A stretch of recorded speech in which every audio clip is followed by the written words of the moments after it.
Hallo und herzlich willkommen wieder bei Phasensprung. Diesmal habe ich mal wieder einen super Gast, der Jordi, ein guter Freund von mir. Und ich glaube, ich kenne wenige Leute, die so ehrlich mit sich selbst sind wie Jordi. Und auch wenig, die so ungesund gelebt haben wie Jordi, als ich ihn kennengelernt habe. Viel Übergewicht, totaler Workaholic, hat eine tolle Firma aufgebaut in Shanghai und hat da auch einen super Exit hingelegt. Aber irgendwann hat Jordi gemerkt, dass es so für ihn nicht weitergehen kann und hat sein Leben dann radikal verändert. Super inspirierende Geschichte. Ich wünsche euch ganz viel Spaß damit. Herzlich willkommen bei Phasensprung, dem Podcast von Konstantin Schimmert und Frank Steffen. Hello, hi Jordi. Hello Frank, how are you? Very good, thank you. I was, we were just talking, but it's difficult right now to find things in my life that I'm really unhappy with, which is amazing because I'm very critical. And right now I have a good run. Good. And I am grateful for it. I know that those times are, it goes up and down in life. You just said the only constant thing in life is change. And it's just nice to be able to appreciate the good times as well. Mm-hmm. Indeed. Could you give an introduction about yourself before we dive into the conversation, please? Sure. So, born and raised in sunny Barcelona, very regular upbringing. After I graduated, and then I didn't know what I wanted to do, and my dad said, you have to do business administration. I love languages, and I wanted to be a translator. I really wanted to be a translator because I thought, how cool is it to speak several languages, to travel the world? But I still went into business administration, and 2 years in, very good grades in a very posh university in Barcelona, I decided to quit everything and move to London. I was in London for a couple of years filling in minibars and reception work. I actually ended up being a reception supervisor, but that's not the point. But, I just did very manual work. Then came back to Barcelona, finished my degree in business administration and an MBA. Then I moved to Canada, then moved back to Barcelona, moved to China. When I was 30, that was a very pivotal point because I found myself in a big multinational company.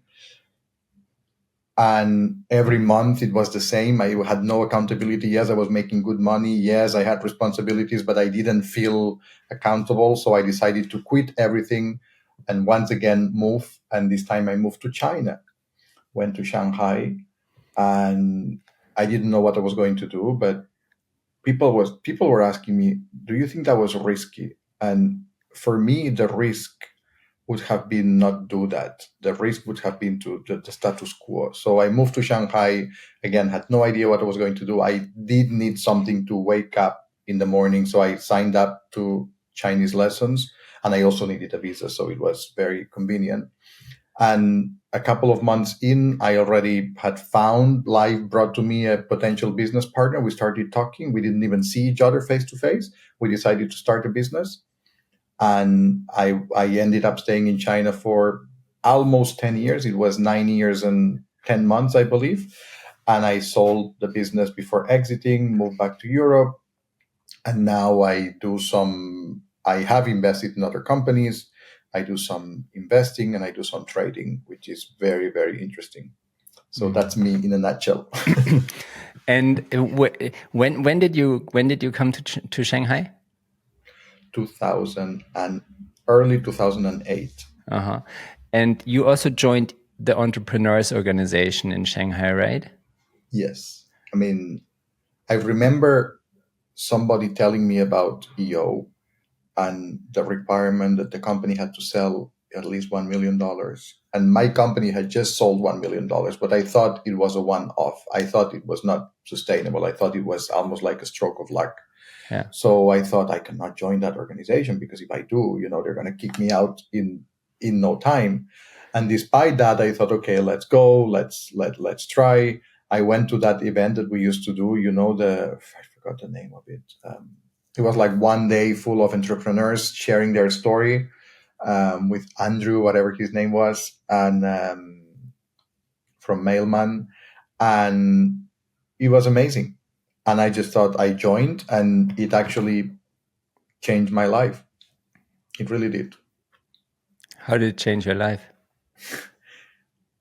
Mostly in the small details, like in my forum, there was... What's a forum, Jordi? So a forum is a small group.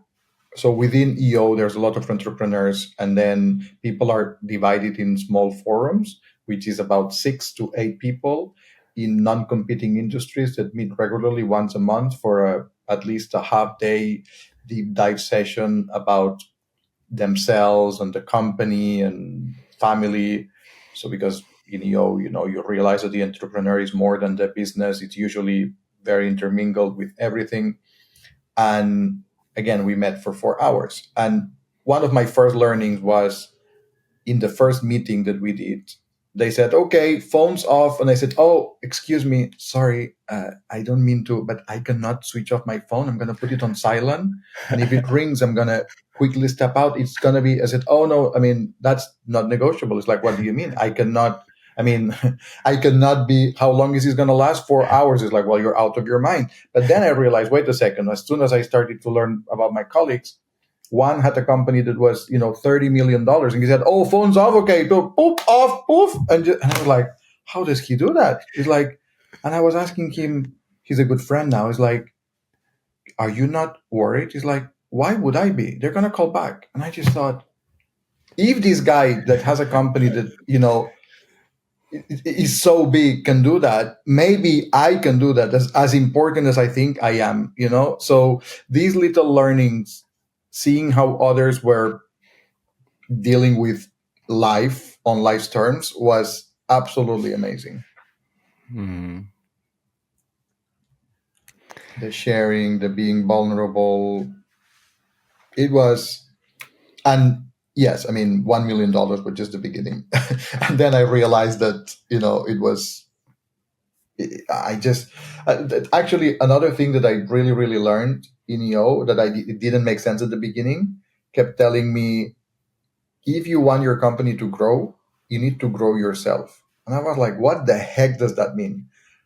For some time, and to so that people understand how crazy I was, I used to sleep with my BlackBerry. We had BlackBerries back then, and we had the pins and all that, with my BlackBerry under my pillow.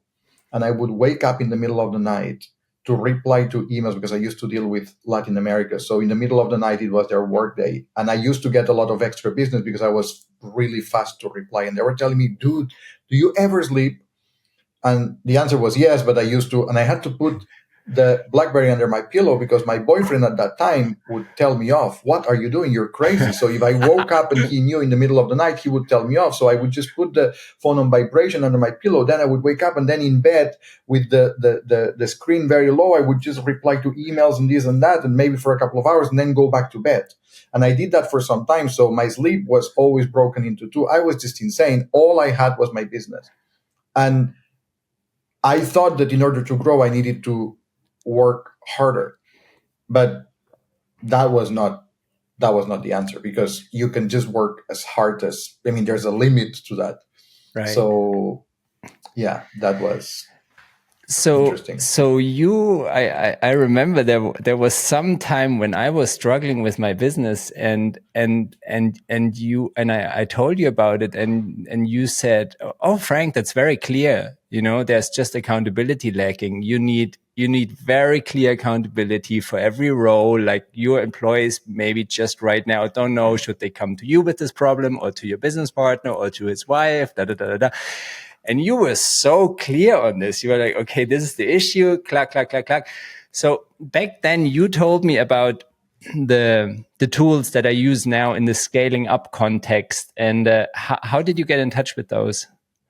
So, in EO, there's a lot of learning that happens within members. The organization used to, I'm sure they still do, organize all sorts of learning events, and the whole scaling up universe is very present. And the whole, again, all my beliefs about working hard, this and that, scaling up debunks all of them. Like, you don't need to work harder, you need to work smarter. That's not how they say it, but you need clarity, you need everybody to be aligned, but those are very nice sentences, but how do you apply that in the business? That is the actual city. If I tell somebody, do you think it's for a company better to be aligned or not aligned? Say, aligned, but how do you do that in your business? And through other members doing scaling up, I also had a coach for a short time and all that. We learned the tools, and scaling up forced us to ask ourselves very hard questions. I'll give you an example, something that's very silly. And also because I read a book called Double Double, and the book said you should put in writing what you envision. I'm paraphrasing, maybe but what you want the company to be in 5 years. And I did that, and share that with your employees, with your key customers and suppliers. And I shared that. I started with my employees. And of course I said, I want to continue growing. I want to double the business. And I thought that was obvious. And I shared that with my employees. And I remember one of them telling me like, oh, wow, so you want the company to continue to grow? How cool. I didn't know that. And I just thought, where did this person come from? I mean, was she living in Mars? But in all fairness, I had never expressed that very openly and clearly. So she didn't know. I mean, I thought it was obvious, but it wasn't. So right. Those kind of little exercises that sound extremely simple and stupid and boring. And coming back, if you allow me if you want the company to grow, you need to grow yourself. I used to be very, very overweight. I mean, you saw me. I was like 130 kilos, very unhappy I was healthy, but I didn't feel healthy, if that makes any sense, And in one of these learning events, they gave us a little challenge of like the no sugar for 1 week. And they told us about refined sugar. And I just thought, I'm extremely competitive. And I thought, are you up for the task? And everybody said, yes, yes. And they were giving us these juices that tasted like dirt, whatever, And I thought, yeah, I mean, so with my EO forum, can we do that? Yeah, we're going to, because we used to have like penalties if we didn't do that. I said, yeah, we can do that. Boom. And I go back to the office and I tell my staff, by the way, I'm going to be 1 week without sugar. And they all start laughing, saying, listen, you have M&Ms for lunch sometimes, It was not that extreme, but it was very extreme. How did your regular diet look like back then? Like, what did you usually eat and drink? I mean, I've never been a drinker. So for me, like, alcohol was no, but maybe like coffee or like, did you go to Starbucks or like bubble tea or like what? So like, I don't know, like how did your breakfast look like? So I had a convenience store next to my compound, like in Shanghai, there's like a million convenience stores. And I would go to the convenience store as soon as I exit my home in the morning and on the way back. And I would always get some sort of cookies, some sort of, it was, and I realized how bad it was when I did that little challenge and I went into the store to get something else. And the guy was like, are you okay? Like, you haven't been here in a while. And I was not getting my usual. And I just thought, yes, I'm okay. Why do you ask? He's like, well, you're not getting any of your things. And I'm thinking, what do you mean any of my things? So when the supermarket cashier or register knows that there's something wrong with you because you're not getting your Oreos and your this and your that. And many times my breakfast was the leftovers of the day before, because my routine in order to unwind was to buy a bunch of crap and then eat and binge in front of the screen at night. It was like my me time. And then I would pass out because of the sugar crash. And then in the morning I would say, okay, what's left? And then in the morning I would start the day with like a couple of Oreos that had, I could not be able, I was not be able to eat the day before. So that's how my employees were telling me, there's no way you're gonna go 1 week without sugar. But then, being as competitive as I am, I say, okay, guys, not 1 week. I can go 1 month. And they're like laughing their heads off. Like, of course. So I said, okay, let's make it interesting. You want to bet? And every single one of them bet it against me.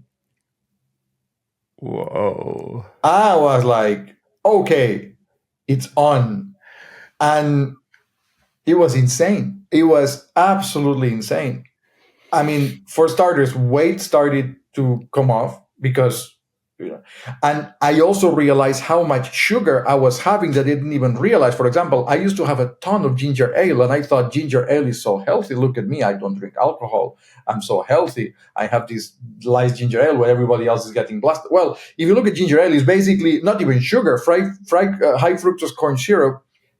And I was like, I cannot even have ginger ale. Okay, so I could only drink water because I thought, oh my God, I used to go to Starbucks to have like this matcha green tea latte that I thought, again, it was so healthy. It's green tea, antioxidants. My Lord, and sometimes I would treat myself to have like the cream on top of it. But it was just insane. The amount of sugar that I had, even when I thought I was not having much sugar. So I took the sugar off for 1 month. And how many years later? Maybe 20 years later now, I'm still not having sugar. It was so powerful. It was so amazing.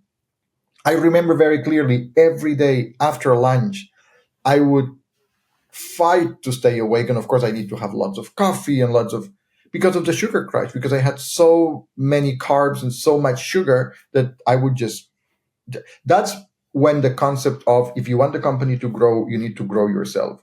And one of the things I needed to do, even though I didn't know, was to get rid of sugar. Because in my case, that was like an addiction. I mean, I didn't even realize I was always on a sugar high. And if the sugar went low, I would just have some, it was insane. Orange juice, it's sugar. When was the first time that you said this is an addiction? How did you figure that out? Because like I look at other people, I look at myself, man, I look at my parents. Like I look at normal people, the amount of food that we eat at night when we watch a movie, and the type of food and the regularity we do it. I mean, when do you know this is an addiction? When I took it away and I saw, so I had the two parts of my brain, the competitive side saying, you will win, you'll prove everybody wrong, which has been a constant in my life. Like I love competition and I love a good fight, and the other part of me saying, but you need this. I mean, what are you doing? And it was very weird because I felt very awake, if it makes sense, because it was like I had like good energy. It was not like the sugary energy that's kind of like fake. It's like a bump, but then it goes down. But I also felt, that I was missing something. I was craving, like it because I was so used to that kind of feeling, that kind of energy, that kind of like, oh, I'm feeling a little bit low. And it's actually physical. When you understand the physicality behind that, it makes a lot of sense. The implications that sugar has in our body. And today is not, of course, today I do have sugar because I eat rice, and rice ultimately turns into sugar. But the white refined sugar, high fructose, I mean, sometimes I go out and in a restaurant, of course, like they serve you something you don't even know in the little bit, but it's not like it used to be that I was constantly looking for it and I was constantly So yeah, that's one of the ways that EO changed my life indirectly, because that was ultimately like an EO event. So by growing myself, then the company started to grow much, much, much more. And it was just magical to see. And when I look back to see the way that, I was transformed through all these things. It's amazing how we think, if I want to change something in my life, I have to work on that thing that I want to change rather than working on myself. Yes, exactly. The growth happens within. And that's why sometimes it's so hard, because it's so easy to point fingers. It's so easy to look outside, and it's so easy to justify. Whereas, to look within oneself, it's really hard. And, that kind of sentence, be the change you want to see. And there's so many wisdom. Another one that I love: we see the world not as it is, but as we are. Which again indicates that all is a projection, that all happens within. And it's just amazing. I'll tell you a story about my company view now that I thought about that. One of my emotional bottoms in life in general was when I sold my business.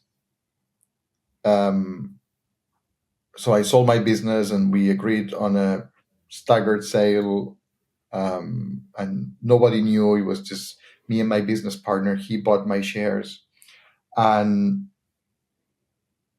we negotiated a fair price. We always treated each other with a lot of respect. We still trust each other like we're brothers.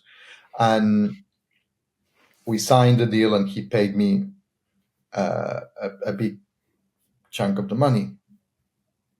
And then I felt like, then I started to ask myself, who am I? Because for 10 years, close to 10 years, let's say 9 years, all I did, every single decision I took was in relation to that company. Where to live, because it was close to the office, where to go for vacation, because I could go and see a couple of customers, how often I would go back home because there was a trade show or something like that. And my mom was to joke, okay, so how many trade shows are there a year so that you would come home? Who I was dating. Every single decision in my life was based on that company, and that company gave me identity. That's who I was. So when you took that away, I had to ask myself, who am I? And I couldn't tell you. It was extremely bizarre. It was such a, I don't want to say horrible feeling, but I had such an empty feeling, because it's like, I guess I don't have children. So I guess it's like having a child and seeing the child do its own thing. And you say, whoa, whoa, whoa, but you are my child. But all of a sudden, that's what happened to me. Then the business evolved some other way, and now I'm not part of it, even though I always feel I'm part of it. And it's so bizarre. The feeling was very difficult to describe, and it forced me into looking inside and asking myself lots of hard questions. Who are you? Do you want to continue living in China? Why not? Why? What are you going to do with your life? I had no idea. What did you find out? Who were you? My ex-business partner, who was very wise, asked me a question before we sold the business. But he said, "Why do you work?" So, what do you mean, why do I work? It's like, yes, when I met you. So when we met, I was driving like one of these electrical scooters that cost whatever 1,000 RMB. Then it increased in price, obviously, but I was renting. I don't have like expensive anything like jewelry, nothing. Fast forward a few years, I was driving another electrical scooter. I was still renting, trying to get a deal here and there with all these horrible fandongs and this and that. And he had a big car, he had a mortgage, he was doing IVF to have a kid. And so his point was he had an expensive watch that he knew a dealer in Timsat's Way that would give you a big discount on luxury watches. I had zero interest in all that, zero interest. And I didn't know. I said, what do you mean? Why do I work? Because I enjoy it.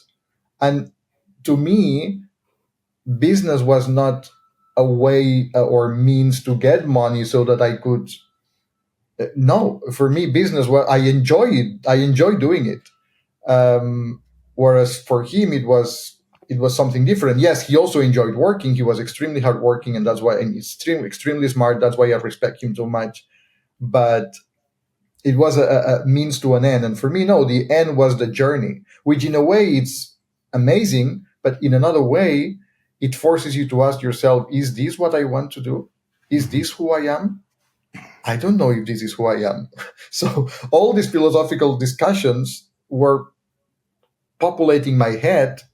And it's such a simple question, why do you work? It becomes very, very uncomfortable. It was a very uncomfortable question for me, really uncomfortable. So for you, it was like almost the death of your old identity, and like not almost, my identity died. I killed it in exchange of money yeah that I didn't need because my life was already amazing. And somebody else was walking away hand in hand with your child. Yes. And truth be told, I exited the company in a very structured way. It was like, I think it was a 1.5 year staggered departure and this and that. But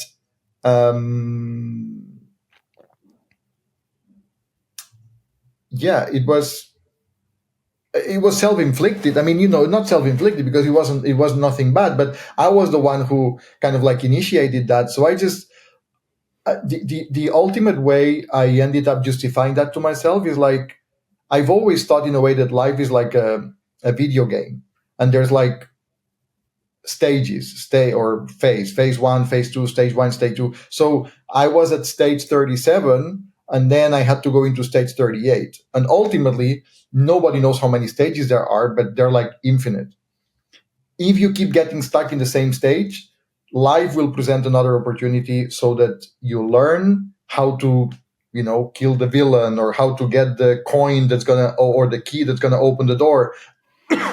And then you're gonna move to the next stage. So I thought, okay, this is just another stage. Let's not get too hung up on that. Yes, you feel a little bit lost. Big deal. You're smart. You'll figure it out. That's it, So what did you find out inside of yourself? Like how did you fill this identity void? With a lot of introspection, and doing. That's also something that I learned from somebody from EO. She said, usually what I need is the opposite of what I want to do. So if my compulsion tells me that I should do something, probably I need the opposite. Like in 2019, I think I took like 98 planes or 99 planes. I was going everywhere. I was, I was flying around. Yes. And every trip made sense on paper. I could justify every trip and all that, but it was a way to escape. It was a way to, okay, let's go. Let's fill everything up. And I owned a business in Peru, another one in Uruguay.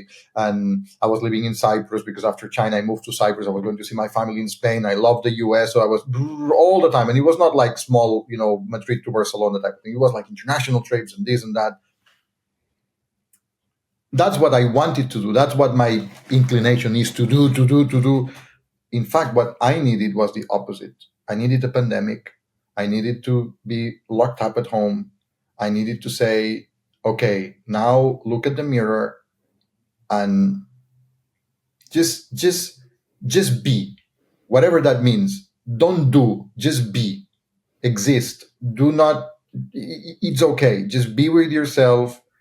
And COVID was very transformative for me. It was a godsend.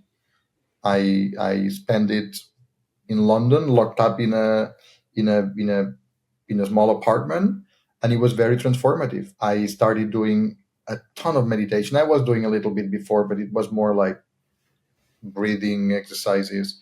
I started doing a lot of meditation, a lot of prayer, which I'm not religious by any means, but I do have a sense of a higher entity, a higher power, the universe, call it whatever you want. So I started talking a lot to that kind of energy. And all of a sudden I realized that I am not what I do, but I am just because I exist, not because I am a business owner or because I am a father, a son, a daughter. Yes, those things give me identity, but I am independently from everything else,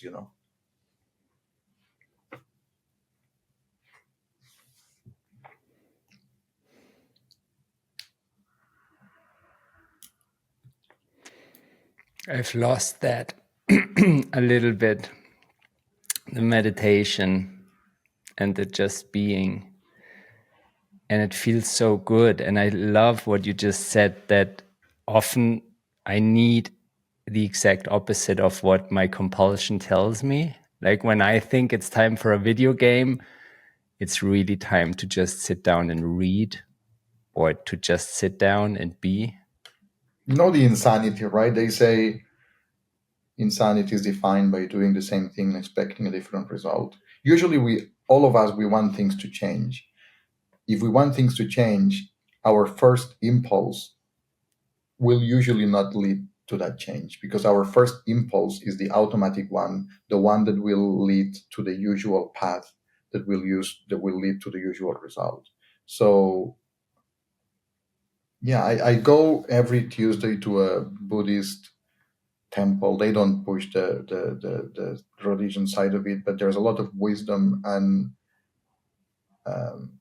they were explaining to us what Buddha believed were like the four tenets of, that preventing us from advancing or growing and this and that. And you realize that a lot of it is this, right? Like how the mind plays tricks on ourselves. And even though we want A, we end up doing our usual and we end up having B. And then we are unhappy because we have B and we keep craving A. And there's a big thing in Buddhism about craving something and not accepting reality as it is. So now I tell myself my only jobs in the morning are to put myself into a state of acceptance and gratitude. I used to think that I accepted things, but I did not. I tolerated certain things. But tolerance and acceptance are very different, very, very different. I tolerate a fly because it's really annoying, and what can I do? Or a mosquito, right? But if I can, I'm going to kill it. Acceptance is accepting that the mosquito has a place in the world. The mosquito might sting me, but it's part of life.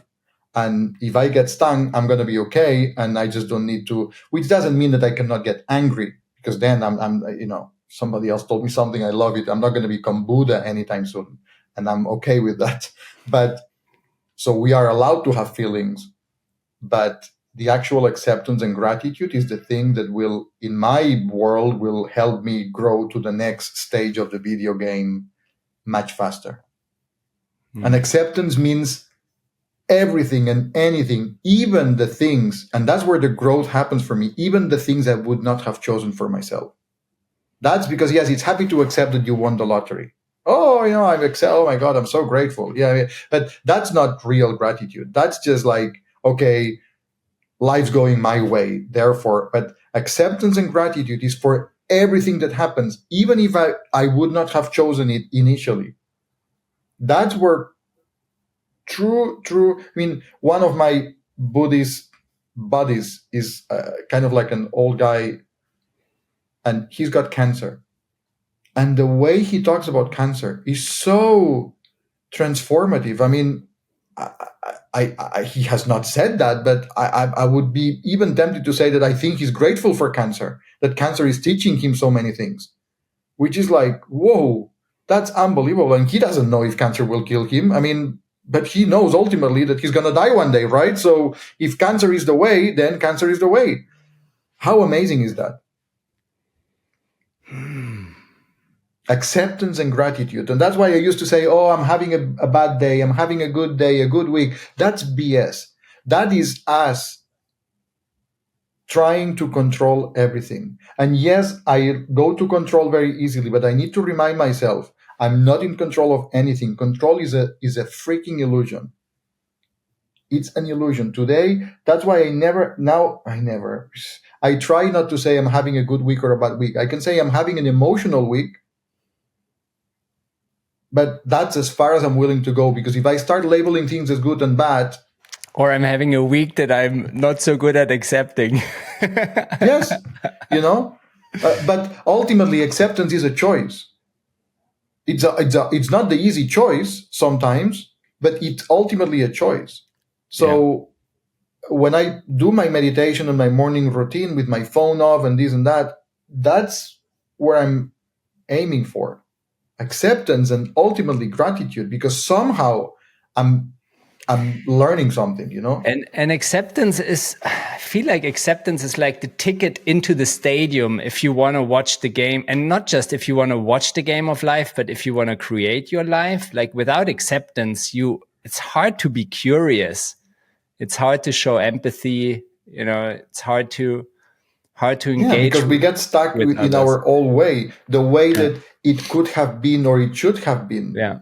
Which doesn't make any sense, because if it could have been another way, or if it would have, and it didn't happen that way. Therefore, any amount of energy invested in that, it's completely lost. It's completely unproductive. The only silver lining is that we can use that energy to affect change in today, Yeah.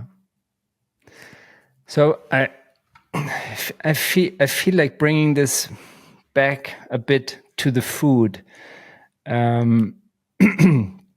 So you said no refined sugar. For me, I don't have anything sweet. I don't. Sweet flavor doesn't sit well with me, and I have had so much throughout my life that I've had sugar for 3 lifetimes. So I'm not gonna, I'm at peace with it. Like I just, it's like when you're born, you say, okay, this is your sugar allowance. Man, I burn through it. That's okay. This is how I partied. Enough. So today I can tell you that I am it's been for a while, but I am for the first time comfortable with my weight and with the way I look. I am at a healthy body weight, at a reasonably, I'm no model, but let's say my doctor is happy with my weight, which was never the case before. So when you look into the mirror and you look at your body, what do you experience? Gratitude and compassion, like this body is the one that's carrying me around, is the one that is hosting me, is the one that is where my soul currently lives. How amazing is that? Like, yes, do you want a bigger kitchen sometimes? Yes. Do you want a bathroom with an extra window that looks outside the whatever? Maybe, but you just say, well, wouldn't that be nice? And you just move on with your day. Again, acceptance and gratitude. How amazing it is that, because again, if we see the world not as it is, but as we are, if I am not okay within myself, anything outside, including my body, is going to feel like shit. It's going to feel inappropriate. It's going to feel... So where do I focus my energy? In the acceptance, the gratitude, in the wholesome of life, in abundance, or do I focus my energy on that small detail that's lacking, that thing that energy that doesn't flow? Where attention goes, energy flows.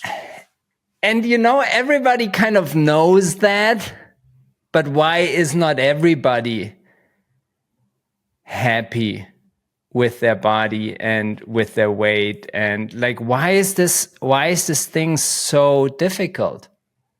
No, because I think we're all, how to say, we're all owners of our destiny, right? And a lot of time, pain gives us significance and gives us some sort of an identity, and crises and feeling a certain way. I can tell you, for example, that for me, um, having some food issues is a way that has connected me with my mom. It has connected with myself. It's given me a narrative. It's so I'm actually very, very grateful for some of my, weight and struggles, because it has forced me again to ask myself the deeper questions. All these things are distractions. Weight, body image, all of these is a distraction from the real issue, which is, okay, let's look underneath. What is underneath this symptom? Again, some people drink. For me, alcohol does nothing. But some people, why it is that they, and I'm not talking about one glass of wine a week. Some people have a real issue with alcohol. What it is that makes them get out and get drunk every single day? What was it that made me, even if I didn't want to realize, pass out in front of the screen, eating a bunch of Oreos and checking out from life? That is the key question. That is the hard question that nobody wants to answer, because we don't even know what we're going to come up with, and it's terrifying. So the question is, what am I running away from right now? Yes. All these compulsions, any of these compulsions, for me, it can be, it can be alcohol, it can be sex, it can be drugs, it's all the same. It's like, okay, so for me, there's like, first of all, a spiritual component, like this big void in one side, and from the other part is like the because the physicality of it, it's the least of the concerns. But for me, it's the spirituality side, and the, how to call that, the other, like, mostly spiritual, I would say. Mostly, like, also it can be from the past, like running away from, some guilt or some shame, maybe, like but ultimately the spiritual thing, those questions that nobody equipped us to answer, to be or not to be, or What are you talking about? like, when I feel so empty, right? When I want to fill that void with, again, Oreos in front of the screen, at least for me, one of the biggest questions is, what am I doing here? What is it that I'm doing with my business? Who am I? And to me, the answer to those questions is very spiritual, right? Is it only me, or is it me? Like, am I connected to something bigger than myself? It can be a higher power. It can be having a purpose in life.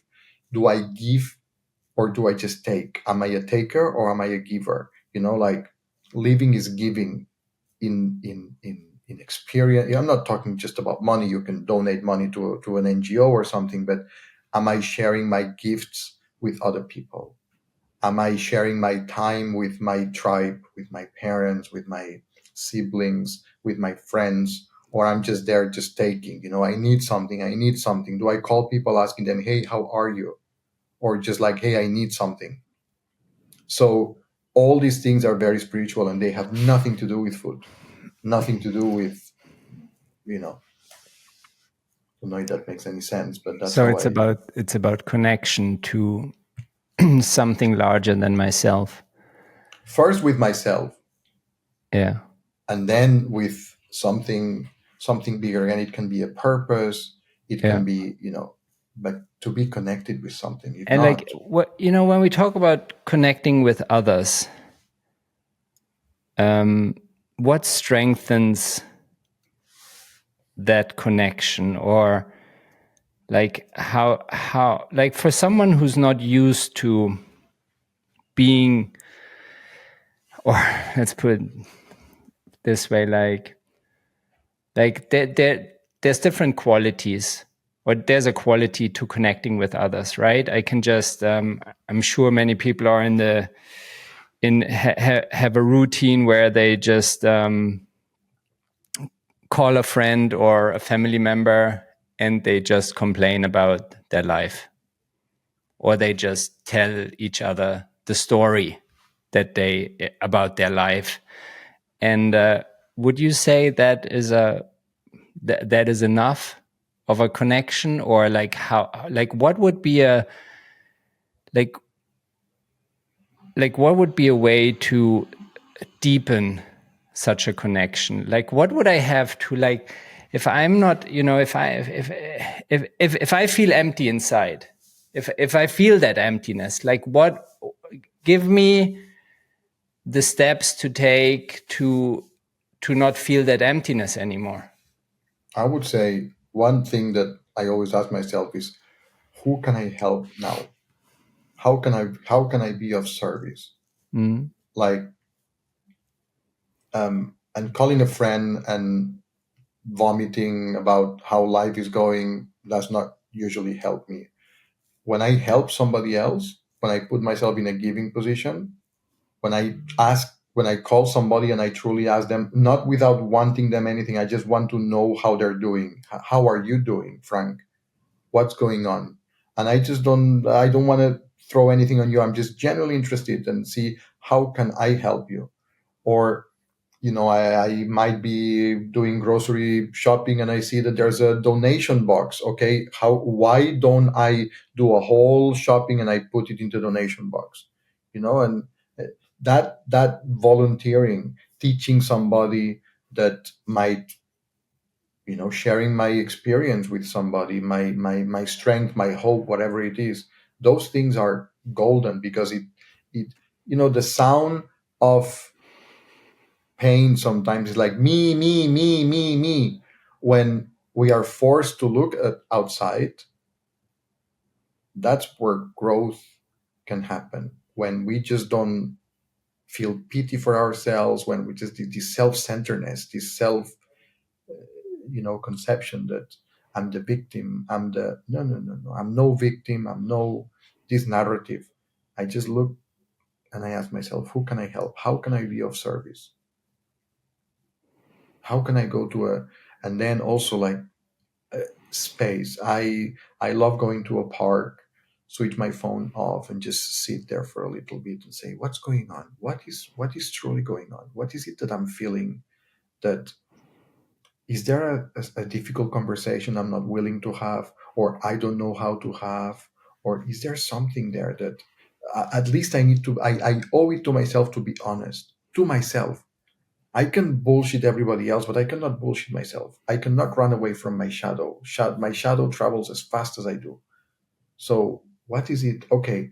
And if I'm honest with myself, I say, you know what? I should have a conversation with Frank, and I don't know how to do it. Okay. But at least I've been honest with myself. Not like, I don't know what's going on. I don't know. And no, it's okay. Okay, let's be compassionate with myself. I still don't know how to have this conversation with Frank, okay? But at least I know that's what's going on, and I've been honest with myself. I don't need to say it. I don't need to share it with anybody else. But that kind of honesty with oneself, I find it very, very empowering and helping others.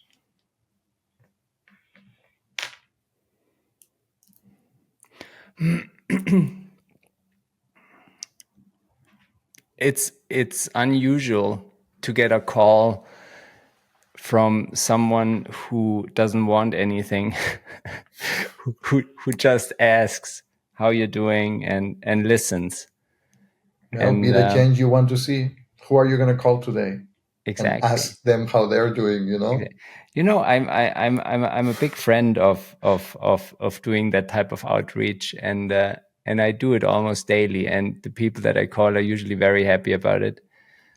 And it's really powerful. As silly as it sounds, it's very powerful. Yeah.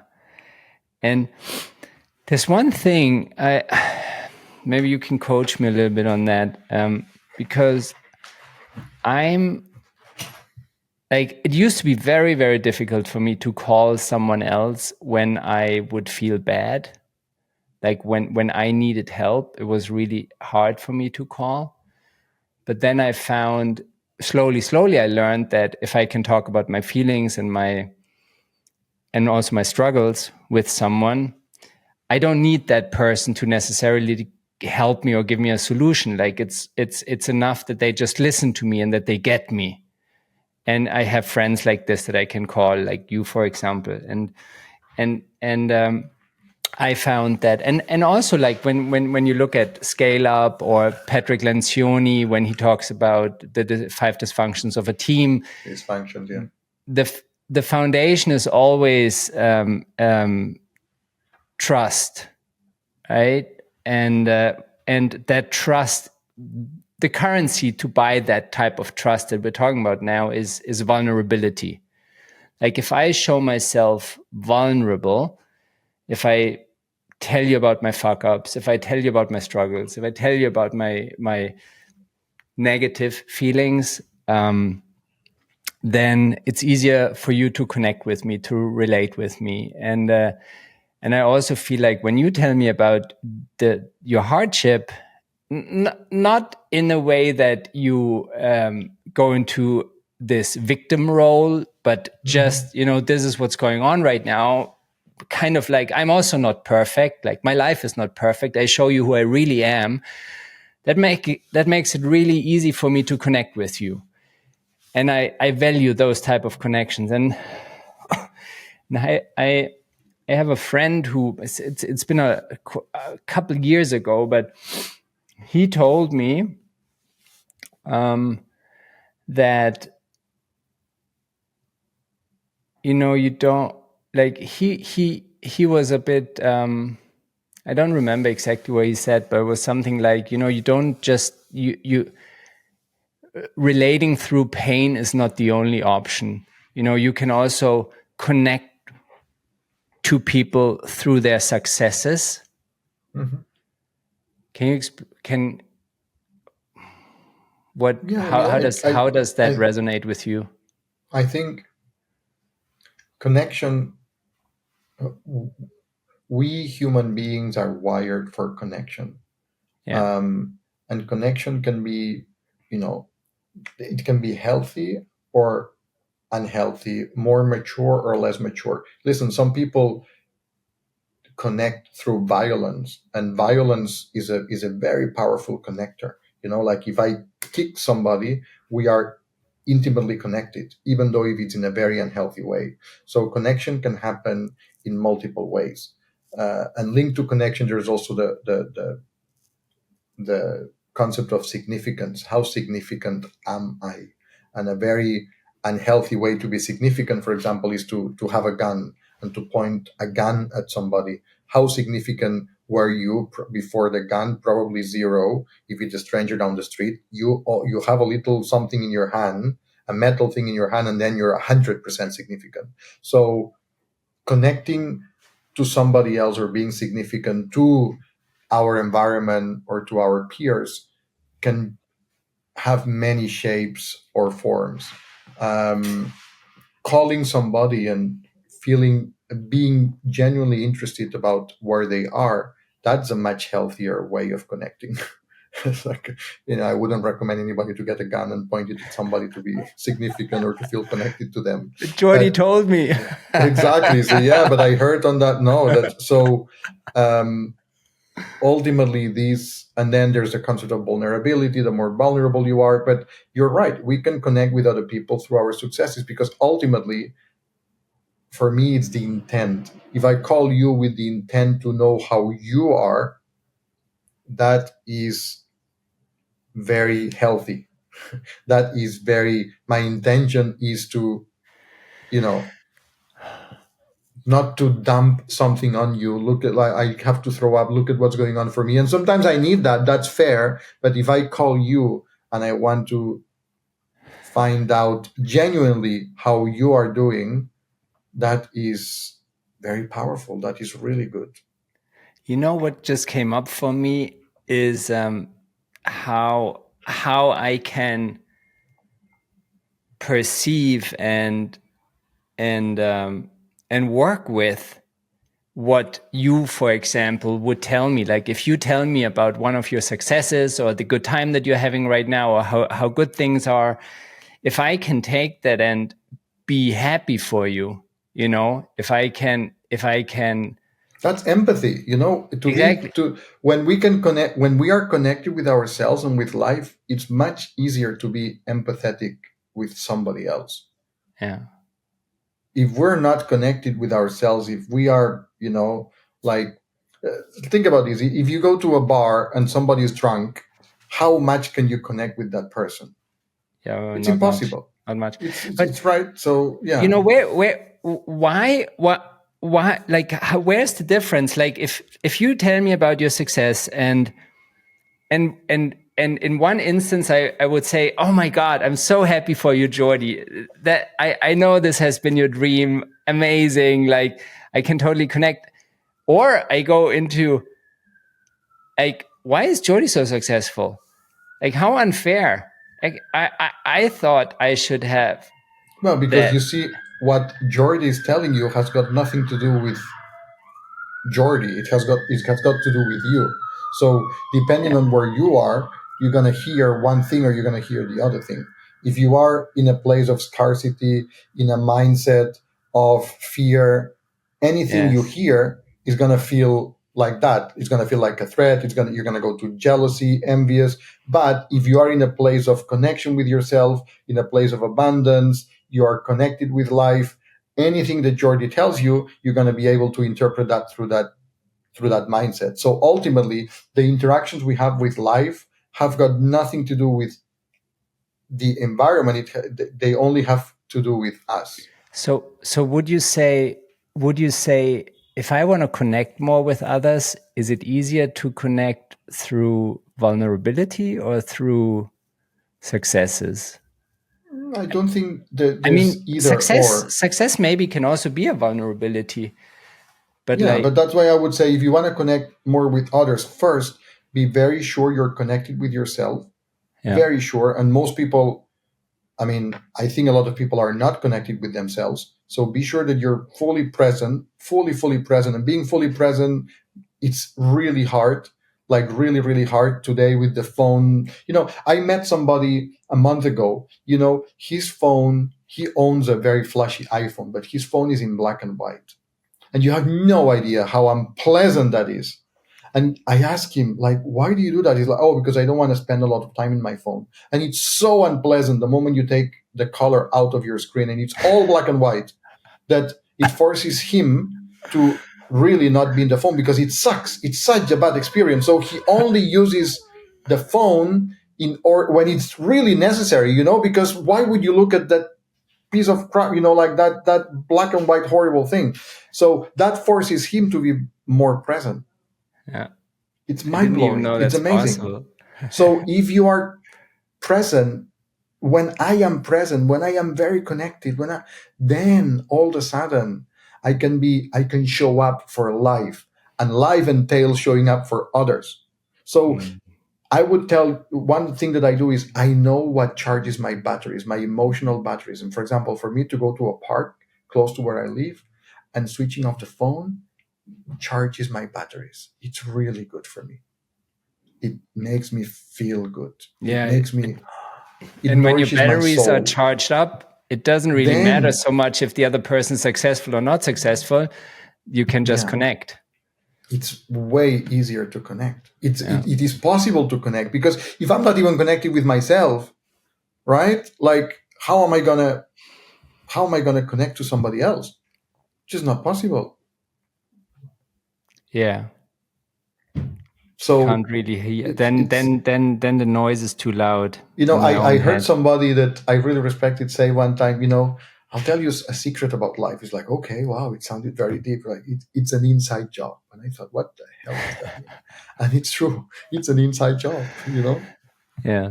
It's an inside job. Life happens for us, not to us. It's an inside job. The way we perceive reality. I've explained this story many times. In China, again, my business partner, one day he was sick. He was really sick. And I said, oh my God, I'm sorry. And he said, oh, no, I'm so happy. He's like, what do you mean you're happy? You're sick. Like he had like this huge cold. It's like, well, I get sick about twice a year. It's January. So I only have I will have in 11 months, I've already done the first one in January. So, for 11 months, I only have one left. So, in faced with the same thing, an illness, somebody thinks it's a very unhappy event and somebody else thinks it's a super happy event, because that means that they only have one, whatever narrative they tell themselves, right? But that's how powerful it is to look within ourselves and to look at how I am, my intentions, my limiting beliefs, my perceptions, my fears, because that is what rules our world 100%. How important was the abstinence from foods that cause you cravings or wanting more? How important was the abstinence of those foods for your access or for your inner journey? Sugar, let's put it this way. Sugar takes me someplace I don't want to go. Yeah. Because it disconnects me from myself. I don't know why. I'm done asking why. I'm done reading books about it. I'm not interested in the why. I know that happens, and I've experienced that enough times. It disconnects you from yourself. Yes. And it prevents me from being present. You can say it takes me to La La Land. I don't know. Is La La Land a good place? Well, it looks great on the inside, but it's not so happy in the inside. It's like going to. I did skydiving, in New Zealand a long time ago in Queenstown. It sounds like an amazing idea when you say, "Oh, how cool it's gonna be!" But when the little plane keeps going up and up, and you keep seeing that things are shrinking and shrinking and shrinking, and then when that door opens, that does not sound like a good idea. It's kind of the same thing.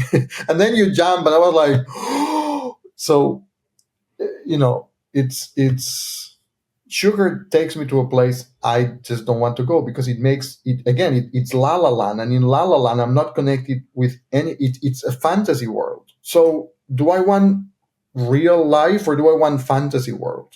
I'm done fantasy. Fantasy, there's nothing good in fantasy. Fantasy is not real. So La La Land meaning the absence of feelings that the no situation connection. No, it's all fake. It's all, I don't feel alive in La La Land. I cannot connect with anybody at a genuine level. It's all driven by fear, by external factors, I have zero interest in labels, in signs of traditional wealth. Zero interest. When I see some friends of mine who are very wealthy, having almost a need to flaunt their wealth, I don't connect with that. I just don't. I respect it because that's probably what they need and where they are, but I don't connect with that. So for me, it's kind of like the same thing. When I am not connected with myself, again, it's about ego, it's about fear. And yes, I have fears. Yes, I have ego. But when I'm connected with myself, I can identify them. I can call it out. I know what's going on. So again, I am showing up. I am present, and I can tell myself, okay, I need to have a difficult conversation now. It's not going to be pleasant. It triggers me. I feel threatened. But I have the awareness. And with awareness, there comes a responsibility, and there comes a possibility of something amazing, something new, some change that can happen. Jordi, thank you for this conversation. That was amazing. My pleasure. Loved it. Very interesting. Yeah. You've taken me down through memory lane. I connected with parts of myself that are within me, but I hadn't connected it for a while. So I feel so grateful, that you took me to a place where I don't usually go on a Tuesday morning. That it's absolutely brilliant, Thank you. And thank you guys for listening. Hope you enjoyed that. Bye-bye. Bye-bye.